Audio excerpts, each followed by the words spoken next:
একটা খারাপ সম্পর্ক প্রত্যেক দিন নানান স্ট্রেস নিয়ে, নানান ঝগড়াঝাটি নিয়ে চালিয়ে নেওয়ার চেয়ে সেখান থেকে বের হয়ে আসা অনেক জরুরি। আমারও এমন হয়েছে। একটা সময় লাভ ম্যারেজ করার পরও এত মানসিক প্রেশার, এত মেন্টাল প্রেশার, অস্বাভাবিক ঝগড়াঝাটি, সো এগুলো না করে সেখান থেকে বেরিয়ে এসে আবার নতুন করে শুরু করাটা অনেক জরুরি।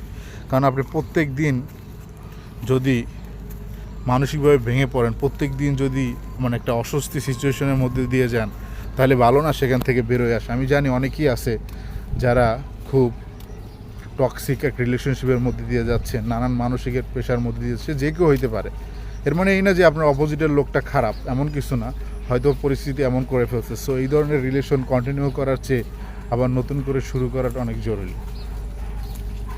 যে কোনো সিচুয়েশনে আপনি যদি পজিটিভ থেকে সেটাকে ঠান্ডা মাথায় চিন্তা করে ডিসিশন নিতে পারেন তাহলে অনেক ভালো।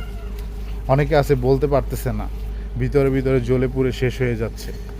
সো এই ধরনের মানে টাফ মেন্টাল ডিসিশন নেওয়ার আগে অবশ্যই নিজে নিজে একটু নিজেকে সময় দিয়ে পজিটিভ চিন্তা করে ডিসিশনটা নেবেন।